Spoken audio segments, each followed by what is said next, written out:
mode. There we go. Okay, we're recording. Hi, everybody. I'm Jules Shore. I'm an LPC and an LMFT. That's fancy letters that stand for therapist. And I'm in Austin, Texas. And I'm here with my very dear friend and colleague, Jami Lynn Bula. Hi. Hello. Tell them about yourself. In Austin. So I work primarily with couples, and I do sex therapy and intimacy coaching. Yeah.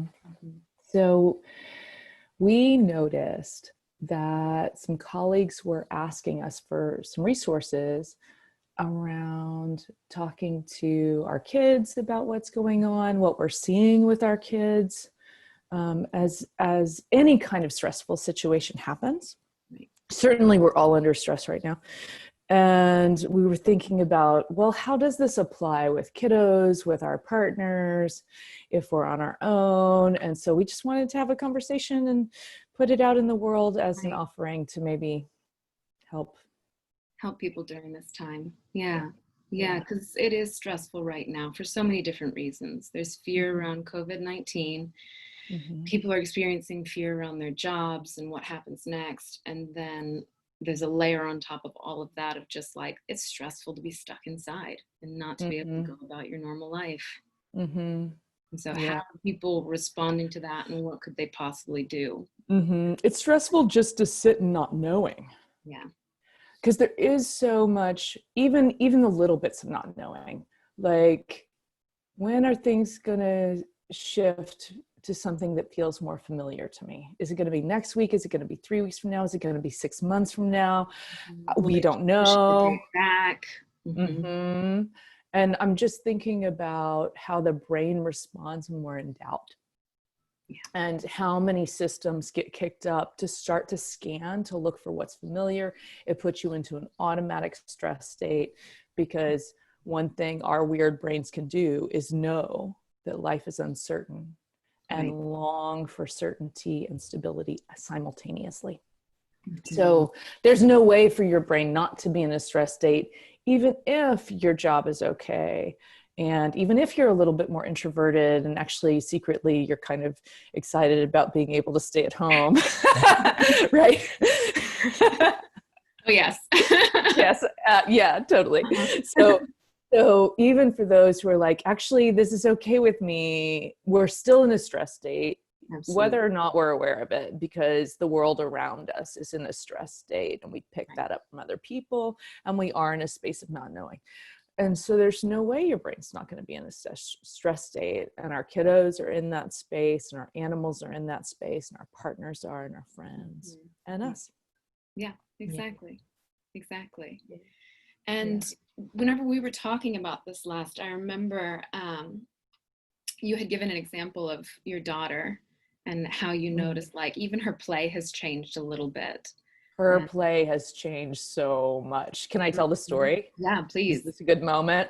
Yeah. So my kiddo is 6.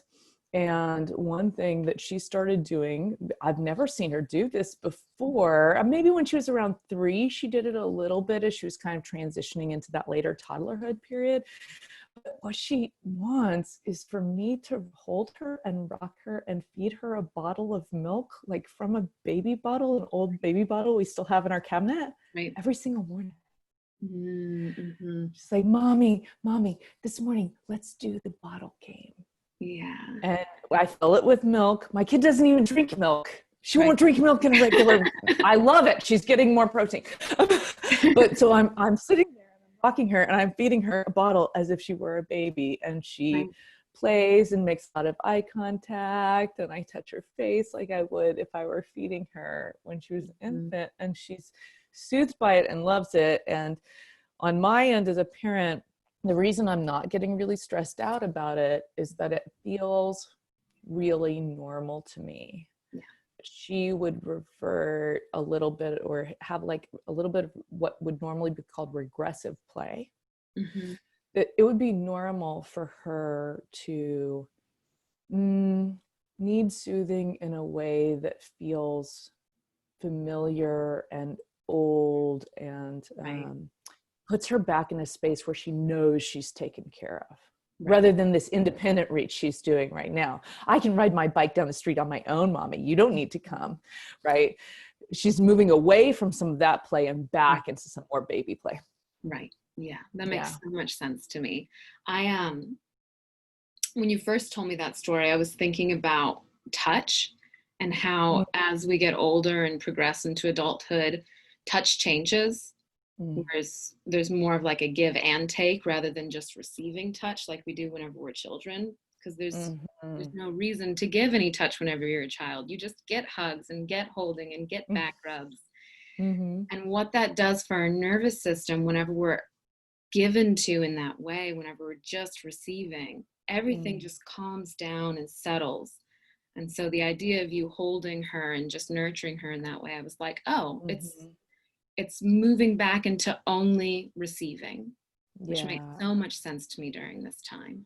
I'm noticing even as you're describing it, there's like energy letting go from my shoulders all the way down my back and all the way down my arms, as I'm just thinking about, oh, what would that be like for me to receive touch? Yeah. Because I think I'm giving a lot right now. Right. I'm with my people in session. My husband is with my kiddo most of the day because I'm seeing people in this manner.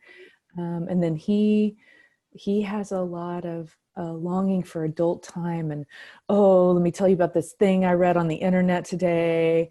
And he's so excited to be face-to-face with a human who's above the age of 18.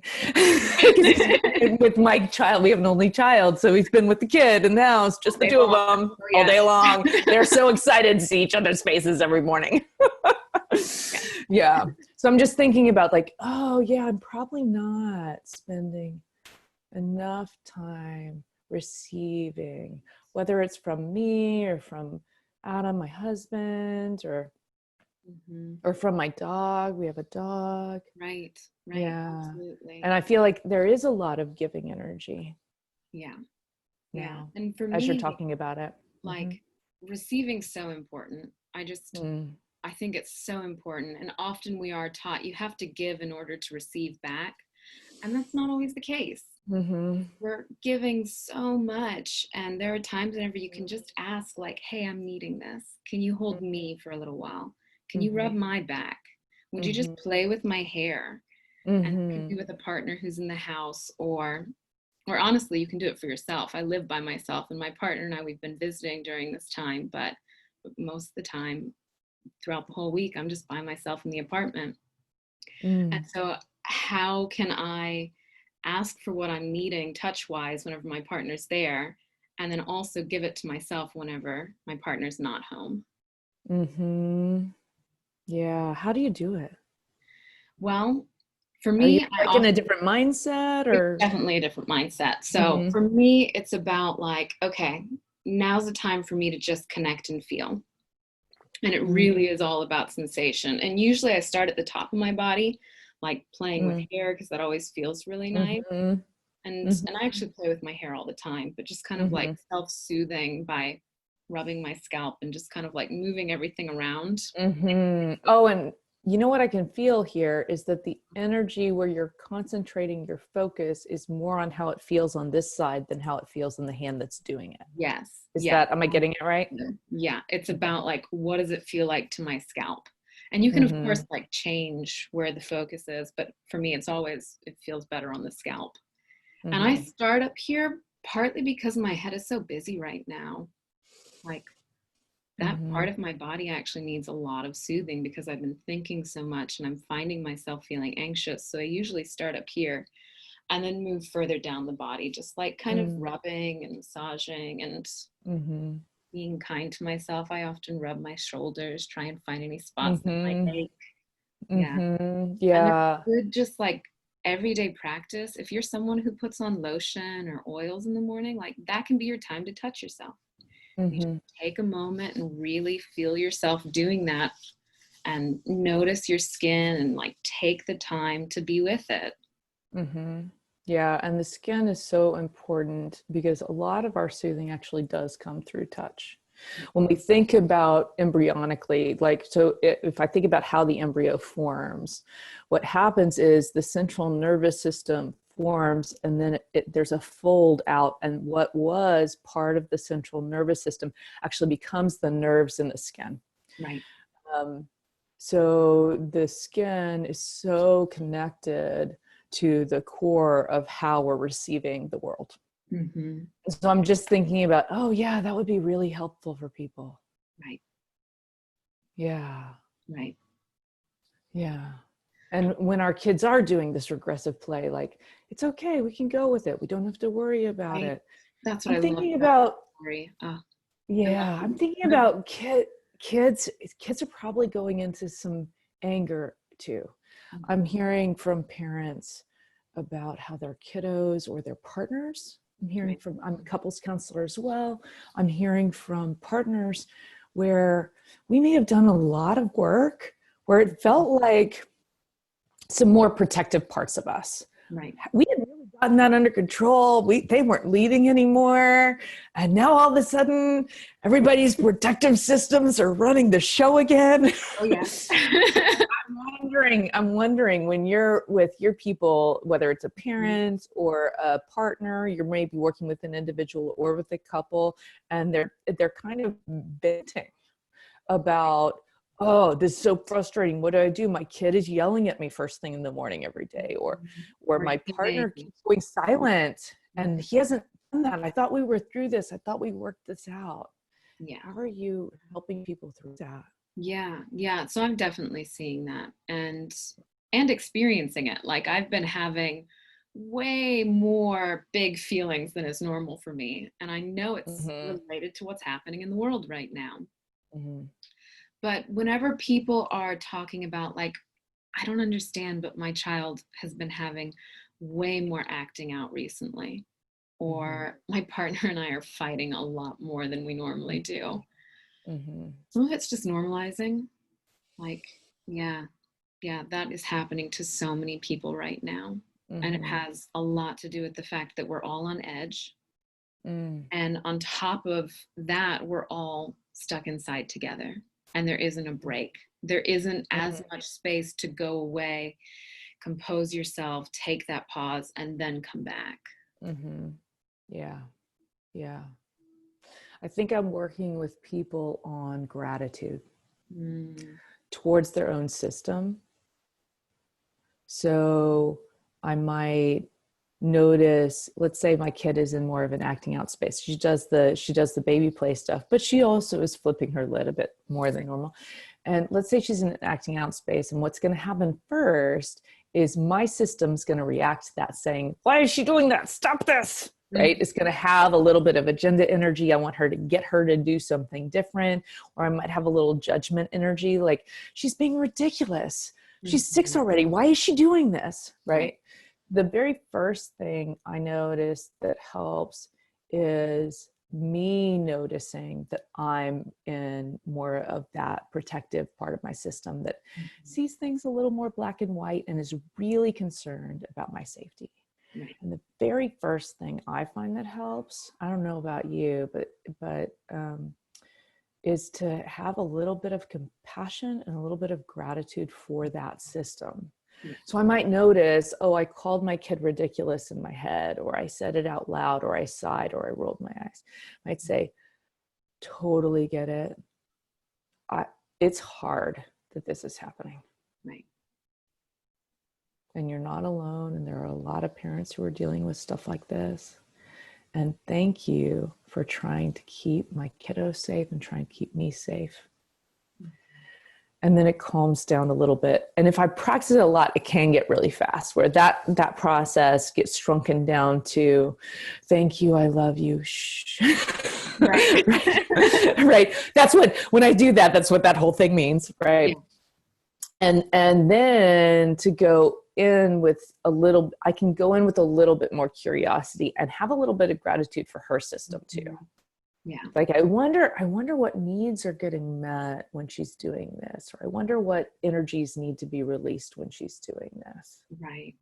Right. So like the other day I had an instance with my kiddo where she was being a little ornery, and she was she rolled her eyes a couple of times, and she was being like, you know, like, fine, if that's what you want, kind of like attitude in the voice and stuff. It's like, Stella, I have a lot of energy in my body. Do you ever get a lot of energy in your body? Let's wiggle it out. And we did all sorts of like silly dances in the living room. Right. And yeah, I think we can, you know, sometimes we're just going to be like, I need a timeout. And that's fine. Everybody give yourselves a break. Yes. Oh, right? I love that. Yeah. And don't be afraid to try to convert the energy. Right. Like, what if this is an energy release? Or what if this is you're not seeing me, or you're paying attention to other stuff? I know I'm with the screen all day. Mm-hmm. One of the things that really helps my kiddo settle, or my husband settle too, is when I get done with work, I put my phone away. Yeah. And I'm just with them. Right. And that's actually a relief for my system too. Absolutely. Because I have been with the screen all day. I'm done with it. I'm so done with the screen. Cannot take it.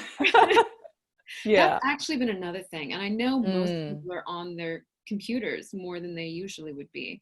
Like, we all are on our computer to some extent, but now being social is this way too. And it is stressful to our bodies to be looking at a screen all day long and having electrical energy right in our face for hours at a time. And so having that break from it, putting it away, having time where you're just completely unplugged and everything's in another room is so important. Yeah. I also love that you talked about getting the energy out with wiggles, because moving ourselves, sometimes it looks really gentle and just like, oh, here I am, let me touch my body. But other times it's like, oh my God, there's so much inside me, I have to get it out. And how do I do it? And I often use like wiggles, or like big deep breaths, or even sound. I've been putting on music and singing along really loud.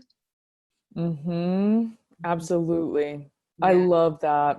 And I think dancing, running in place, jumping rope, and what'll happen when we have these big energy bursts, it is really about letting that stress release occur. Right. And something that really is helpful, honestly, every day if we can. Some of us can't, and that's reasonable. But ideally, we'd hit it at least once a day, where we'd actually move into a bigger movement of some kind. It could be dancing, it could be working out or doing a run, it could be I have a client who says, you're never going to make me exercise. I absolutely detest it. No problem.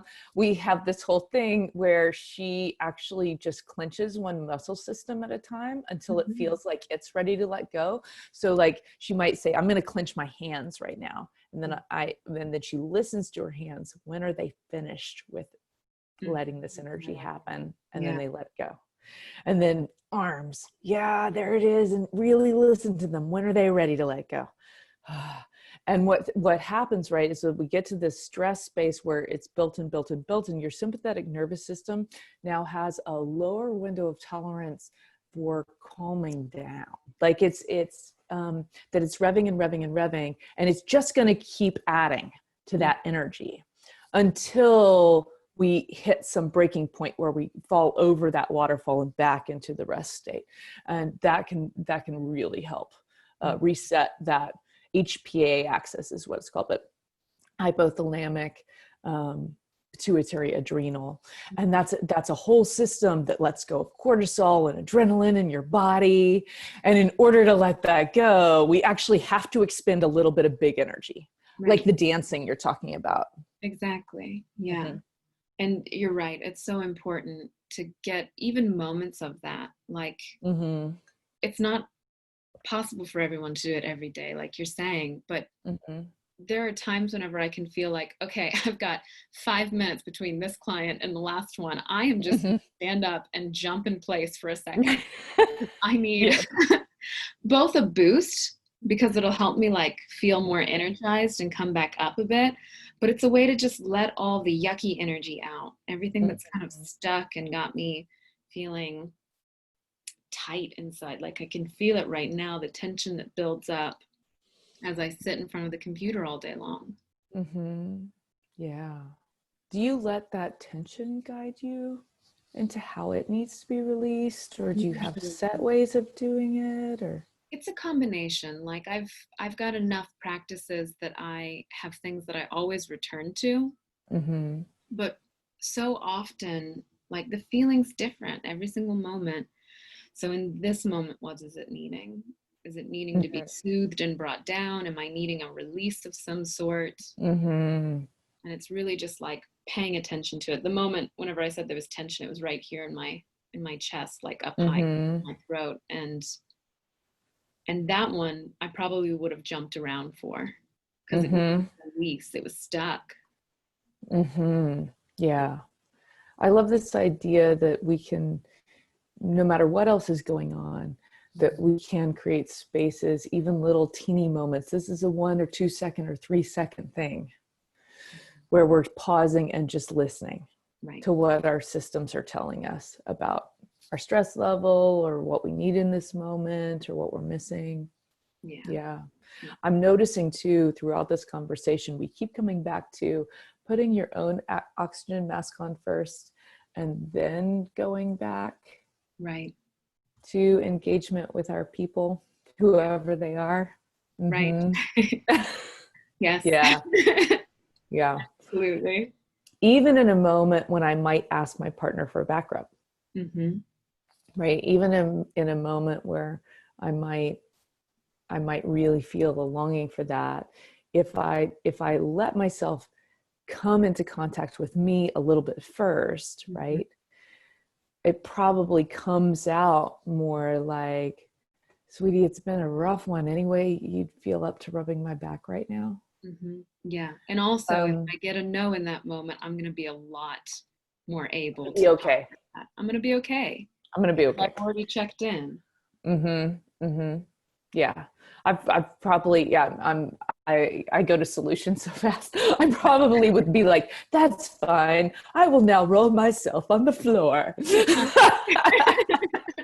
I will let the ground, I will receive holding from the ground now.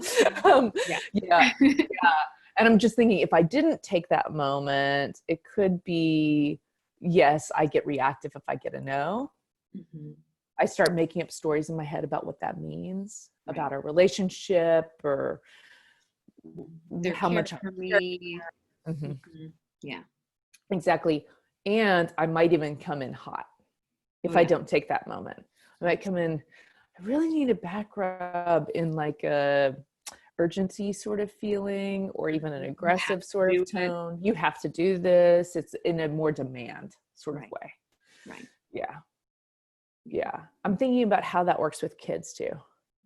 About how when I'm really in a space where it's invitational and it's totally okay for my kid to say no, she's way more responsive to me. So I might know my kid needs to get outside and have her skin touched by the sun a bit. We're going to take the dog for a walk. You know, and if I come in with an energy of, all right, so let's go, we're going for a walk, she probably goes, no. But if I'm demanding about it, right? But if I come in and I go, hey, babe, I really want to go for a walk. Does your body need to feel the sun too? Yeah, way more inviting. Yeah. I just noticed she's more likely to say yes. Yeah. And be in a cooperative space. Yes, absolutely. Everyone likes having a choice. Always. We like that freedom. Yeah. You know what else I'm finding is working with both partners and kids? I don't know if you're seeing this, but having like a little bit of nighttime talk when we're already in a little bit more of a soothed space. So I may be laying down with my kiddo at night, and I may notice, like, so yesterday we go to this field where we let the dog off leash, and a bunch of people in my neighborhood do that. And my kiddo yesterday, she ran out of the field. We were headed home anyway, but she ran out of the field and actually ran all the way home, where I couldn't see her and we couldn't find her, and we got a little bit worried. And when we talked about it, I actually started with hey, hun, are you wanting more freedom? Are you wanting to be able to like go around the corner where mommy can't see you? Mm-hmm. Because I noticed today when we left the field, you ran way, way ahead. And then we actually co-created a plan. Like, I want you to have that too. And I also notice that you don't always look before you cross streets. Right. So let's really practice that. And when we're really, really, really good at it, you can start doing it ahead of us and not waiting for me to come, but I can still see you. Right. And then we can work on it being okay for you to go around the corner without us. Yeah. And she was like, yeah, that sounds good, mommy. I'm like, okay, we have an agreement. Now I have an agreement with her. And when she breaks it today, we can talk about that. Right. But it's about, there's a moment in that softness where it's easier to elicit a cooperation, I think. Yeah. I'm wondering if that's true with our partners too. I'm thinking probably. I imagine so. Any time that you can feel like calm, and for partners, for adults, it might not be at the end of the day, but if you're in a space where something happens, I'm thinking about like, there were a number of days where my partner and I stayed together in the same house, and we were both doing work, and having like noise in the background as we were both working was just kind of irritating. And whenever I was irritated and wanted to be like, hey, would you turn off whatever you're listening to or use your headphones or something, like, would not have been good. I absolutely guarantee that would not felt like a cooperative moment. So going away, taking a pause, letting myself calm down, letting that actually stop, because he eventually stopped listening to whatever lecture he was listening to. And then I came back to him and I said, like, hey, earlier, whenever you were listening to this, I just noticed that I was feeling myself getting agitated, and I am wondering if you could use your headphones in the future, or if maybe we can like talk about timing, plan a way that we could both be doing something, but I know that you're going to have sound on. And then all just kind of like, yeah. Yeah. How do you help your system trust you that if you let it go in this moment, that you're not going to let it go forever? Yeah. That is such a good question. I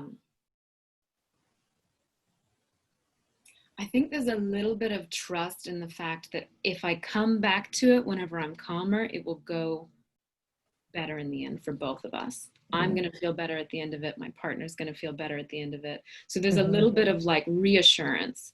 If you take this time and pause, you are actually probably going to come closer to the resolution you're hoping for. Whereas over time, I've learned if I go in with the reaction, it usually doesn't turn out that great. Yeah, you may even get what you want, but the interpersonal space between you and your partner might not feel that good for the next, whether it's 5 minutes, half an hour, or 3 days. Right. Exactly. Exactly. So there's like almost an internal negotiation of, okay. That's what I was wondering about. Is there a little negotiation that has to happen? Yeah, you really want something and you want it right now. I get that. I totally get that you want him to turn off that sound right now. It's annoying you. Could we work on not being so frustrated about it first? And then go to him.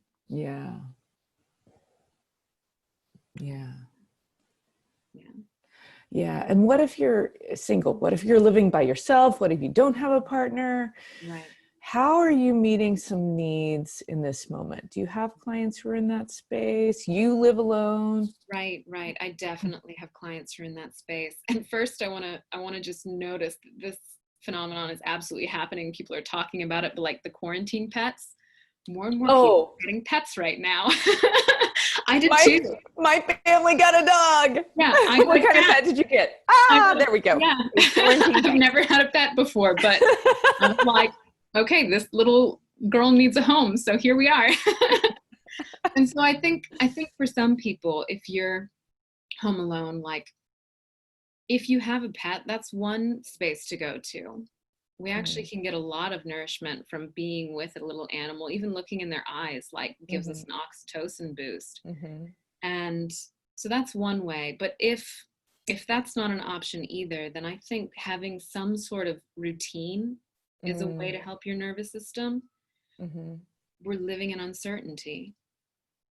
And so the thing that I have control over is day to day, what am I doing? Can I set myself up in a way where I have at least one thing that's like a touchstone? I always come back to it. I know it's going to happen, and I can help myself from that place. Yeah. Yeah. And I love what you're talking about too around touch. And I'm just thinking about, we can offer our self-soothing through that self-touch sort of space, right? And we can also go outside and let ourselves touch the grass and really be in a mindful moment about what does that feel like, so I can let the earth touch me. And I can be outside in the sunshine and take in, the energy from the sun is touching me. Right. And it feels like there's some, the reason I just stopped is because the research about looking up into tree canopies just came to me. Turns out that whether you're walking or not, so you can walk under tree canopies, like in Austin, we could go to the Violet Crown Trail because it's got lots of woods and spaces, and look up while you're walking, or even sitting against a tree, right? And looking up into the canopy, that people looking up into tree canopies, even for 5 minutes, actually greatly regulates the nervous system. Wow. And the effects of that go on for quite a while. Oh my God, I love that. Yeah. That makes so much sense to me. Right. I haven't seen research, but I am a person who lives outside, so right. Yeah. Yeah. Yeah. So don't be afraid to use the trees around you, right? Even if and some of us live in apartments, and some of us have, some health issues that aren't going to be able to go out without having big risk. And maybe that's not okay.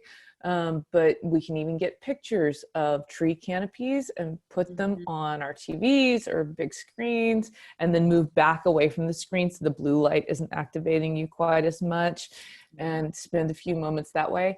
And it reminds me a little bit of that old letter from Einstein, and I'm not going to quote it perfectly, but something like, sometimes we're in a delusion of consciousness where we think we're separate from the world, and we end up feeling really alone in that space. But that there's actually this great connection, even on an atomic level, between all of us. And so I think there's something about tree canopies and hilltops. Those are the two in nature that seem to calm people down really well. Makes sense, the hilltop, because you can see what's coming. Right. Right. And I don't know why the tree canopy piece, but the research certainly is really strong about that one. So I feel calm even picturing it in my mind. Like if I picture in my mind seeing sunlight coming through trees and like blue a little bit behind that, then everything just kind of settles. Yeah, I can feel it in my body even as you're describing it. Yeah. There's something about coming back into connection with ourselves, with the earth, with the light, with the people in our lives, whoever they may be, with animals.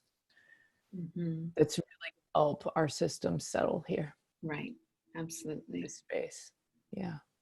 When it comes to touch, I'm wondering about people who aren't as comfortable touching their own body.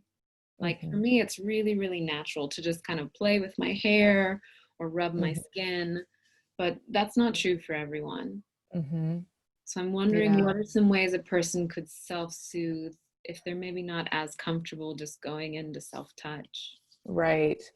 I usually use things like weighted blankets or feedback. Like I have a wall behind me. I might like put my back against the wall and start rolling it back and forth against the wall, or even being with the floor and realizing, oh, the floor is holding me up. I wonder if I could let it hold me up by like 1% more, 2% more than I am right now. And even that, basically what I'm doing when I do that is I'm really moving my focus to the part of me that's receiving holding. Right. Textured things work really well too. So if I have a pillow that's soft and my couch has like a weave in it that's a little bit more rough, Right. I could move my hand against the soft and then move my hand against the rough and feel the texture difference. Right. Can really help your skin take in touch too. So for people who don't want that, that's fine, good, don't. I would listen to our systems right now. Right. I hear a lot of people talking about growth, and I think this is an amazing moment for growth. And I also want to be a voice for nurture in this space, because growth and change, you know, our nervous systems do move into a little bit more activation, and that's lovely if that expansion feels okay for your nervous system right now. And also we actually are already taxing our nervous systems. Exactly. Yeah. And so allowing yourself to take a break from all the growthy, changey stuff is also fine. And moving into a space of accepting is also fine. Yeah, absolutely. Yeah. That's kind of where my mind went just now as you were saying, like, can I let the ground hold me even 2% more? Like, all of us are needing some holding right now. How can you create pockets of time for yourself where you're not striving to produce something, you're not forcing yourself to go, you're not consuming all the information that's out there, but instead you're just like turned off, internal, a little bit childlike almost. Like, can I just be where I am and feel it and be okay with it? Yeah. And then right? And we end up in a space where we are kind of 2 in 1, where I have an experience and I have a watching, listening self. And both of them are active. And you know what thought just occurred to me is, oh, my watching, listening self, and that's going to happen in the orbital medial prefrontal cortex, basically third eye position, that ventral medial and orbital medial prefrontal cortex area, just is going to watch the rest of the brain. And so there is actually a relationship between my watching self and the rest of me. And then this thought just occurred to me. I don't know if I've ever even had this thought before. This may be a brand new thought. Wait, how do we offer holding and being with to the watcher? Because that one does a lot of giving. Yeah. To the rest of our system. Yeah. And like I said, this is the first time I think I've ever had that thought. Right. But yeah, instantly with the images that are coming to me is about connection to universe, like connection to the trees, connection to the sun, connection, like all the nature pieces, or like my dog space came up in my mind's eye right now. That I was thinking last night before I went to bed. Layla is my dog's name. Layla and I were like forehead to forehead, kind of resting on each other. And I was like, oh, I was wondering, was I giving this part of me a little nurture too? That does such a good job regulating and holding. Yeah, even putting my hand there, I feel a little bit of a difference. Yeah, I notice the breath is shifting. Yeah. And even just taking a moment like this where we're acknowledging, wow, you're working hard. Yes. Man, is that part of my brain working hard right now, because I'm so frequently needing to move into compassion and being with, and whether it's with one of my people or with myself. And I think what we're doing when we're with other people, by the way, is we're doing it simultaneously to ourselves and them. Right. which is why it's so hard to be with people sometimes. Right. I'm just going to be the voice for sometimes it's hard to be with people. Oh, yes. Yay, introverts. Right? I say that and I'm totally extroverted and actually get juicy from other people. And it still is, I think we do need space where even that part of us is receiving nurture and care. Yeah. Absolutely. And I don't totally know the answer. I think a lot of these discussions end up with a lot more questions than answers. Mm-hmm. And that just feels like part of the larger journey to me. Right. But I don't know the answer to the question I just asked. I think it's the first time it even occurred to me. But right.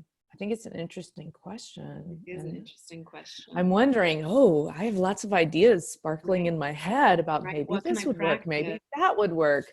Mm-hmm. I love that you just said that word. Can you tell everybody about the importance of practice? To set up a practice, what do you mean when you say that? Yeah. How small can it be? Because we're already taxed. Right, exactly. Yeah, I am a person who loves having, for me, daily practices. And that's the way that I come back to it and remember, because my brain, I do not remember things well unless I'm doing it over and over and over again. Right. Whereas some people, like, they can come back to remembering and doing their practice every once in a while, and it works for them. So everyone can play with what works for them. But when you say practice, are you like getting them from somewhere? Are you making them up? What do you mean? Both. So a practice is something that you intentionally focus on, in my mind. Like, it can be one thing that you're doing, and that could look like the one thing I'm doing is an hour of yoga, or the one thing I'm doing is asking myself the question, like, oh, have I noticed this part of my brain today and said, how are you doing? Thank you. Right? And so practice is something you return to over and over and over again. And as you do it, the easier it becomes. Yeah. So you could develop a practice. Let's say you're noticing that you often protect yourself by negative self-talk. You beat yourself up a little bit. Right. A practice could be just saying, I see you, to the voice that beats you up. Right. Maybe even a curiosity question, like, I wonder what you're hoping for. Right. You do this. So let's say I have a thought and it says, Jules, come on, work harder, go faster, which is a lot of how my internal dialogue has a lot of like will. So I might say, I see you, will part. Right. And that's my practice. Could be that simple. It could be that simple. And by the way, what's going to happen when I do that is the I see you is going to come from the verbiage around, come on, move faster. You're not doing enough, right? When that comes online, that's more subcortically led. And the I see you is coming from the more prefrontal cortex space. And so what I'm doing when I do that practice is, instead of electricity going big here and kind of taking over, I'm going, electricity's big here. Let's also add this one. Right. Does that make sense? Did I say that well? Okay. Yeah, that made sense for sure. And so even little practices are making big differences in our brains. Right. Exactly. And practice is really just like, I've intentionally chosen to do this. The other day I had one just sporadically pop up. I was leaving the house because I've still been coming to my office. There's no people in my office, so I've been coming here to see my clients. And I was closing the door, and like, as the door is closing, I say goodbye to my partner. And then I opened the door again. I looked him in the eyes and I was like, I'm so sorry. I love you. I'll see you later. And then I closed the door. And since doing that, I have made sure that anytime I'm leaving the house, I make the eye contact. I acknowledge him. I actually say, like, bye, love. I'll see you later. Yeah. Become a new practice. And it's a practice. So I love this, that we're talking about like this, because if you do want to create a practice that's going to support your nurturance or support your growth, I would really listen inside to yourself and ask what's right for your system right now. if you were going to create a practice, it could be the teeniest little thing. It could be quiet and inside. It could be a behavior that you change, but it's a teeny little behavior. And that actually does change our nervous systems in massive ways if we commit to a really small shift. Right, exactly. And it does take commitment. You just kind yourself and bring it back into your daily life. You're practicing over and over and over again. Yeah. When I notice that I've tried to create a practice and then I slip for a day or two, and then I catch that I've slipped. I don't know I'm slipping even during the day or two most of the time. Right. But I've got like 3 days later, I'm like, oh, I was going to do this thing. Usually I will say something to myself like, totally, you have a lot going on. Don't worry. Let's try again. Mm-hmm. Yeah. It feels almost like that meditative space where I might notice my thought, and my job is not to like go blank or anything. My job is to notice, oh, there's a thought. Come on back to the breath. Yeah. And when I catch that and come back, that is me doing the practice of meditation. Exactly. Yes. Yes. Amazing. I know. Okay. We could talk all day. We could. I don't think we have time to talk all day, but we don't have time to talk all day. But I love sharing this space with you. Thank you for inviting it. And I love that we're creating this, and who knows, maybe we'll do it again. Hopefully I love it. Yes. Yeah, I love it. Anything you want to say to sum up for people? I think the biggest message over and over again was pay attention to yourself. Notice what's happening. And if you need to take a little bit of time just to self-soothe and nurture, and almost, like in my mind, like almost pamper yourself a little during this time because it's stressful. Yeah. Go ahead and give yourself the time to do it. Yeah. And I caught receiving, and I caught a lot about being pretty agenda free with the people we're with ourselves, around just saying, I see you, but not necessarily with an intention to change anything. Oh, honey, I see you want a bottle. Okay. So I see a lot of receiving of whatever is, as well as receiving care and touch in ourselves. Yeah. Awesome. Okay. I hope that you can be well, my love. I will see you soon. Everyone out there, be well, be safe.